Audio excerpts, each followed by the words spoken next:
So we briefly just chatted about Mikkeller Baghaven. It's our sour wild beer blending facility and barrel aging. Not further, right? Pardon? Not further age. We do have plenty of barrels in there, but I don't know about food age now. Oh, they might also be further in there. Possibly. So, yeah. You're probably asking someone who doesn't know a huge. Oh. Is this sour? Sorry, Yanis. No, I'm totally fine. So yeah, this is called Pantao.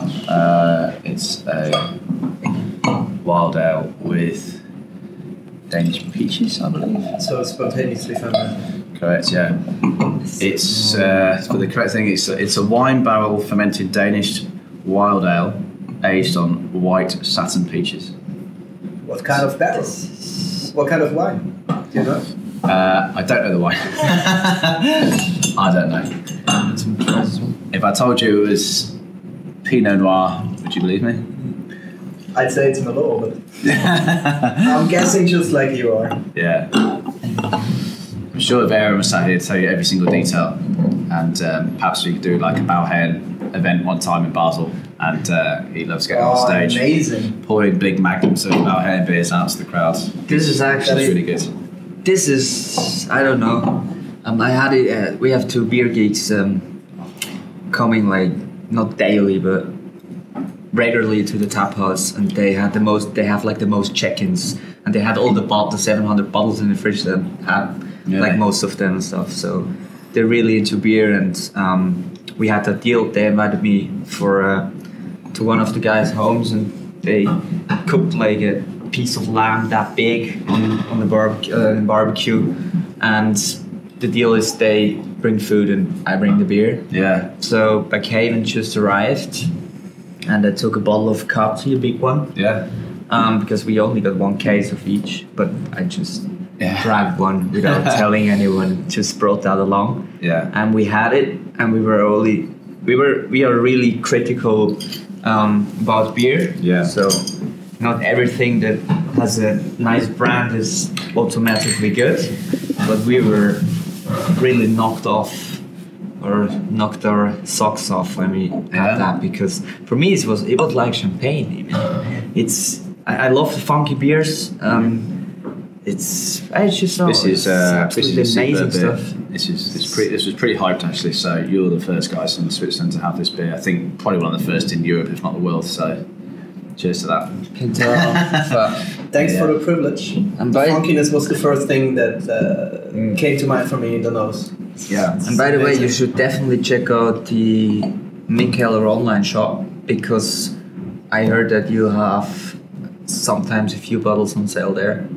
Baghaven, so on. Yeah, you should go to not regular basis, or maybe regular basis now. Mikkeller.dk. Exactly. We have an online shop. We have an awesome beer mail club called Mikkeller Beer Club, which they have 9 different beers mailed out to them every month. It's like a subscription thing. Of course, you sign up and cancel whenever you want to. But you should definitely look into that, because I'll tell you what, some of those beers that are released are really next level. Lots of exclusive stuff that's made just for that club. It's the only way to get it. Yeah, of course. Sometimes you have some Baghaven stuff in there. We have maybe 1 or 2 kind of rare guest beers that go into there.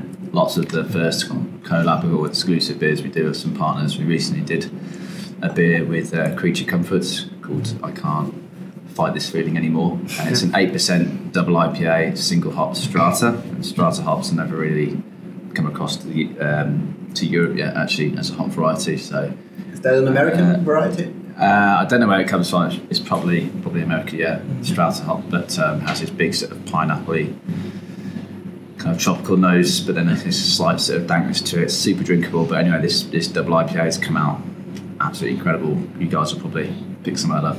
We only got it in short supply, but yeah, I'll talk to Yanis about that. But you should definitely check that out. It's a really superb beer. Look on Untapped if you don't believe me. And then we did a collaboration with Gaffel Kolsch in Cologne. Yeah, exactly. Called Viking Kolsch. It's super fresh Kolsch. It's a really fun project, especially with those guys.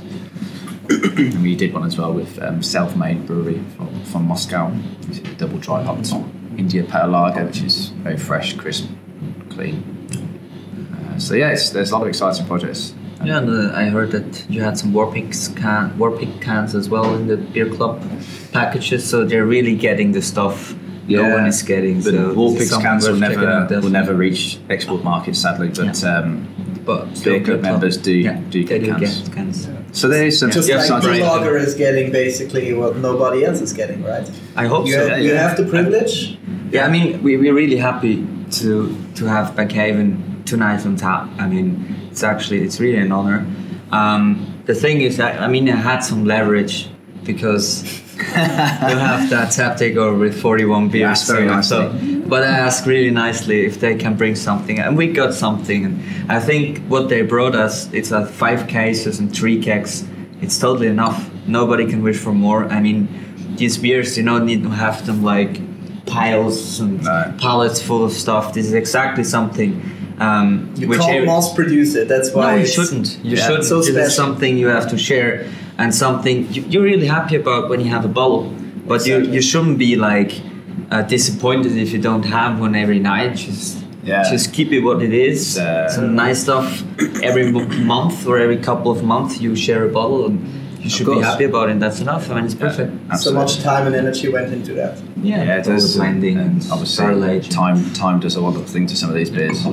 But yeah, this tastes incredible. It's got that nice, smooth, kind of acidic peach flavour to it. But it's extremely peachy. It's in the nose, it is peachy. Yeah, it's great. So yeah, it smells like fresh fruit. Yeah.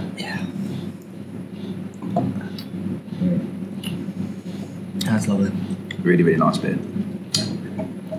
Yeah, it's everything a Baghaven beer should be, I think. That's what they specialise in. Yeah, cool. Yeah, maybe we can do a Baghaven event in the future. That would be amazing. Yeah, well, because we're thinking about opening the specialty fridge. I mean, we have all these fridges already, but there's one fridge missing for rare bottles, big bottles, funky stuff. Maybe we can go back to that and see if we can do something.